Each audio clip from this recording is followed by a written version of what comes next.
Today, I'm staying here in the world's most expensive underwater hotel, located in the Maldives. I'll show you exactly what it's like to sleep beneath the ocean, with nothing but glass separating me from the shark swimming outside. From an underwater bathroom to dining beneath the sea, this is what it's really like to live underwater. Well, hello there and welcome back to the channel. You join me here at Malé Seaplane Terminal, where our rather extravagant adventure begins. To reach our underwater hotel, we'll first need to transfer by seaplane. For this, I'll check in at the Trans-Maldivian desk. Interestingly, there's no fixed departure time. Thankfully, it's not too long before we're escorted over to a 57-year-old Twin Otter seaplane, making this officially the oldest plane I've ever flown on. After a safety briefing, it's time to depart Malé.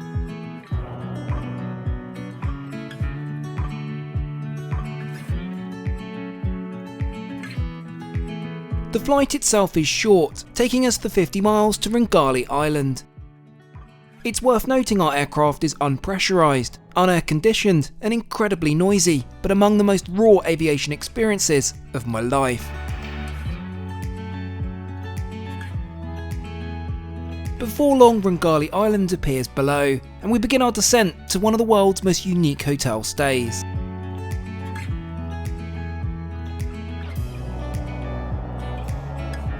I'm warmly welcomed by my dedicated butler, who'll be looking after me during my stay. I'm then beckoned over to an awaiting golf cart, which will take us over to our very special accommodation. The resort is situated across two main islands, but for us, we're heading further out to sea, to somewhere more exclusive, a private jetty of our own.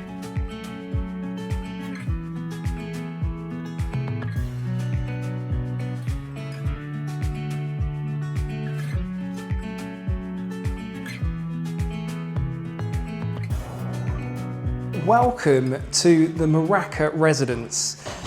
This is, just quite frankly, crazy. It's not just a hotel room, it's an entire home. But before we head underwater, I want to show you what's above the surface, because the scale of this place is unlike anything I've ever seen before, and the price makes this one of the most expensive hotel stays in the world. So this is the main living area, an enormous open-plan lounge designed as the social heart of the villa, which is frankly laughable given it's just me here today. Entertainment-wise, there's an 80-inch television, a PlayStation 5, and an iPad which controls many of the Muraka's features. What would be a private residence without your own bar? This is a great feature, but also comes with a few caveats. Firstly, the tea and coffee making facilities, and of course the all-important kettle check. Thankfully, it's spotless. The same cannot be said about the coffee machine, where no beans are provided, and there's a rather unpleasant stale milk smell. There's enough glassware here to last me a lifetime, and down below is the included minibar, though it's strictly soft drinks. Anything stronger will set you back a truly staggering sum. But all is not lost, because there is an included bottle of champagne here. Now, on the topic of inclusions, here is our welcome gift. Now this is, we've got white chocolate coral, we've got some dates which look lovely. There's also a message here from the general manager, relatively generic. Sometimes they do actually research guests, although I don't think they have today, which is great because I didn't want them to know I was coming. If the welcome amenities are making you hungry, worry not. Here is the professional kitchen, which is included in the Muraka. Now I say included, it's here. You actually have to pay extra for a professional chef. I did inquire, it's between $300 to $600. I don't know why that varies so much. Whether ingredients are extra, I'm pretty sure they're going to be if you're going to have lobster and caviar. And your chef-made meals are to be served on your dining table. This is probably where I explain that this evening's dinner is going to be a little bit different. I'll go into that more when we go underwater. So in terms of outside space, the Muraka has two outside terraces. This one is south-facing, with views out over the rest of the resort. Or you can go over to the pool deck. Here you can cool off in the infinity pool, or if you're feeling adventurous, dive straight into the Indian Ocean itself.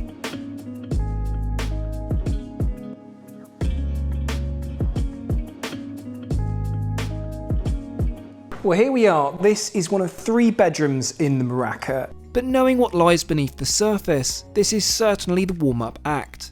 Saying that, the ensuite bathroom is one of the most visually stunning I've ever seen. Along with a gigantic marble-clad rainfall shower. And I'm very happy to find a Japanese Toto toilet here, widely considered the gold standard in hotels of this calibre. A loo with a view is definitely my cup of tea. What's not so much is the complete lack of privacy in here, so you do want to know your partner pretty well or you're going to start to. Finally we come to the double vanity, complete with Byredo amenities and Conrad branded bathrobes, though disappointingly they're not Frette. Just outside the bathroom is the walk-in wardrobe, complete with a dedicated dressing table and ample storage space. And then there's the secondary bedroom for guests. Oh, and a view out over, well, not very much at all, though perhaps it's done for privacy. Lastly, before we head underwater, adjacent to the guest bedroom is the private gym, which, while compact, is a genuine luxury. It's a very special place, but it's only just getting started. You can just make out here the escape hatch to the underwater suite. Should we go and take a look?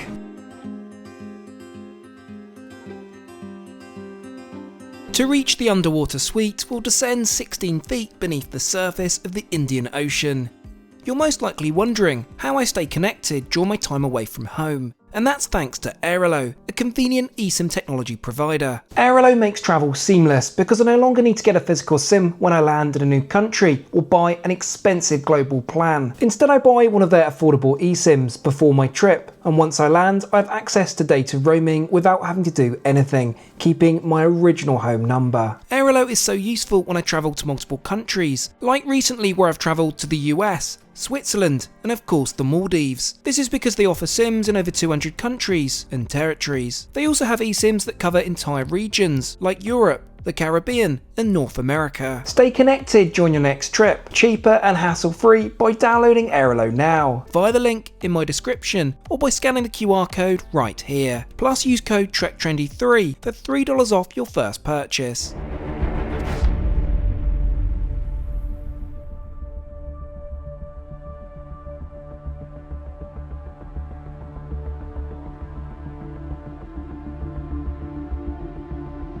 I'm finding this very hard to process. We're not even at the main event, shall we?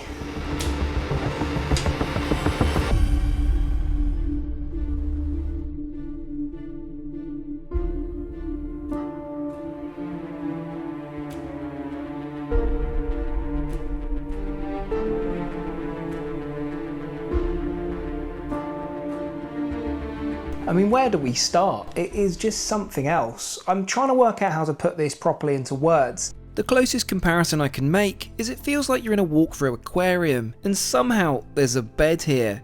But this space is far more than somewhere to rest your head. The entire underwater level spans around 700 square foot.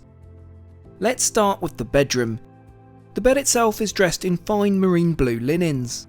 And you'll find the usual bedside amenities here, including a telephone, USB and power outlets. But look a little closer and it's clear this suite isn't flawless, something you wouldn't necessarily expect at this price point.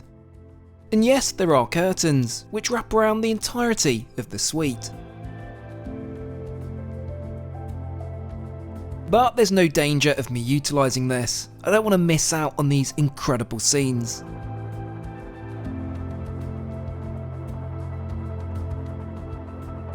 This is what I like to call the natural cinema, and it's quite unlike any show on Earth. One of the more bizarre things is the constant cracking that you hear in here. It's almost like Rice Krispies. Very strange. I can only assume it's like the acrylic maybe flexing. I mean, I don't know. Probably best I don't think too much about that. In terms of facilities down here, there's an espresso machine, along with 2 bottles of filtered water. The minibar itself is completely empty, which seems a little strange. And once again, the carpet is stained.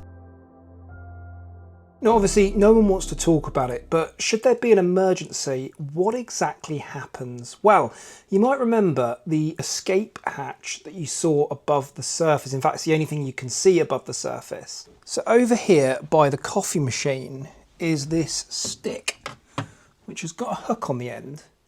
And basically,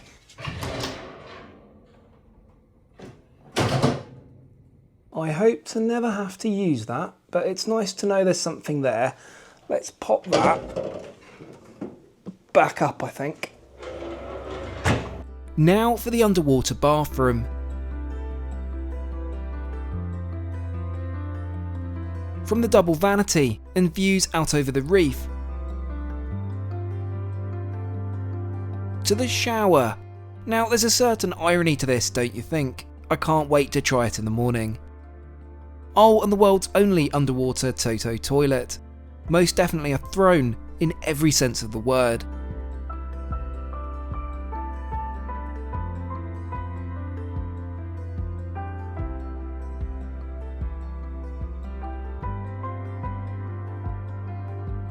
Well, I was going to welcome you to the walk-in wardrobe, but I seem to be in a school of fish. There's ample space for clothing, along with a kimono-style robe, and some of the cheapest hotel slippers I've come across in my time. You'll also find a safe, and I'm pleased to see a Dyson hairdryer, very much the benchmark at this price point. Now for dinner I've actually booked the underwater restaurant. I feel it goes hand in hand with the underwater room. For that we need to get changed. We'll be back in a few hours to see what it's like to spend the night underwater.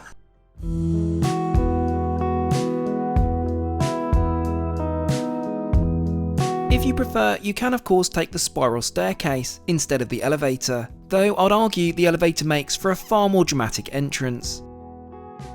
Waiting for me outside is my butler, who'll be escorting me over to dinner. The restaurant itself is only a few minutes away by buggy.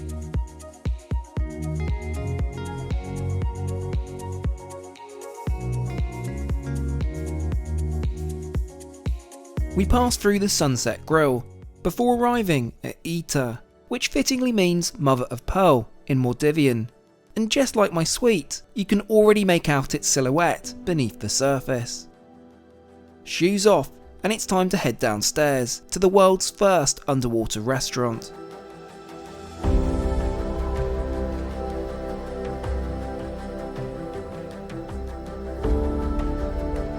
Remarkably, Ita wasn't built here at all. It was actually constructed in Singapore before being shipped over 2,500 miles and submerged into the seabed at a cost of over $5 million. To kick things off, I'm offered a glass of champagne, which I'm glad I kept a close eye on, as the pricing here is again truly eye-watering. Thankfully this first glass is included. Shall we take a look at the menu then? Tonight it's a set tasting menu, with the choice of either Wagyu beef or sea bass for the main.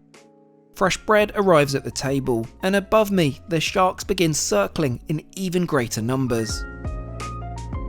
To start, I'm served hand-selected caviar with fresh crab meat. It's delicate, refined and absolutely delicious.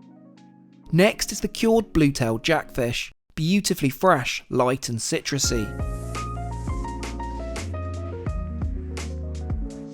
As the sun begins to set above, it's time for the next course.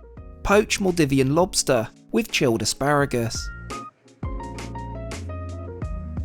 Prior to the main course, I'm presented with a palate cleanser of lemongrass and basil sorbet. And now for the main event.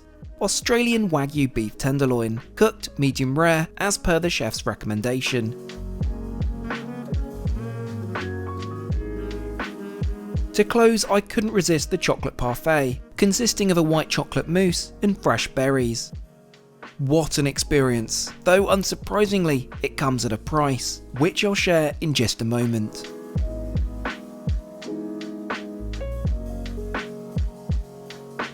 Well, welcome back to my underwater lair, or what it feels like. It's been transformed, and it's not just like been turned down. The lighting out here is something on another level.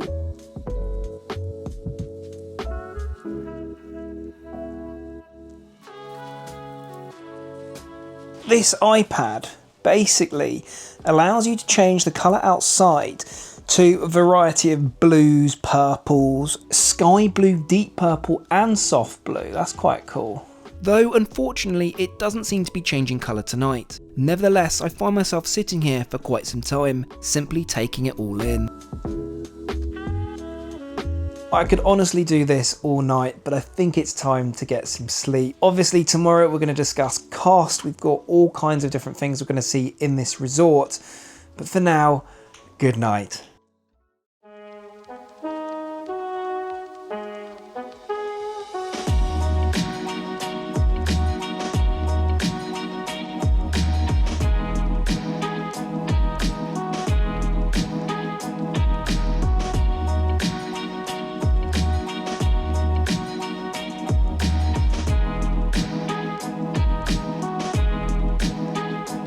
Well, good morning. I suppose you're probably wondering how I slept. I slept well, all things considered. Just a lot of strange noises throughout the night.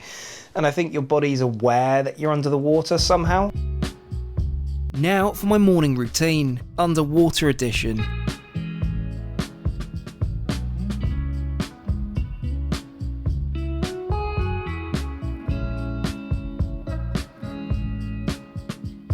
Much better. I've just had a call from my butler. Breakfast has arrived. Breakfast, rather astonishingly, isn't included by default. Oh, and you can even opt for a floating breakfast in the pool, though this will set you back around $200 per person. I think I'll be giving that a miss. Instead, I've gone for the granola, fresh berries, and the all-important avocado on toast with poached eggs.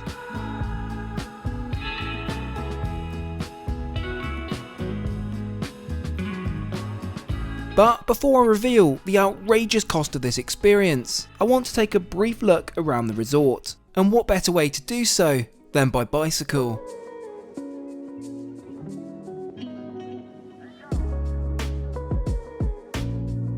While the Muraka itself feels like a world of its own, it's very much part of the wider Conrad Resort. We'll start at the main hotel building, where check-in would ordinarily happen. This is also where the main breakfast buffet takes place. Walk a little further and you'll reach the resort's main infinity pool, though my preference is the beach. It's honestly like a postcard, though incredibly warm. Remember, we're currently in the dry season. Now to journey over the bridge to the second island. This is where a lot of the overwater villas are located. I had a bit of an idea when I booked this, and I thought, well, why not? Let's see what one of the other rooms is. A sort of more, I'm not going to say down to earth because it's still amazing, but a usual room at this resort. This is the deluxe overwater villa with pool. The bathroom is beautiful, though notably no Toto toilet. Despite the recent renovation, it does feel slightly dated, but I guess it would do after our time in the Muraka.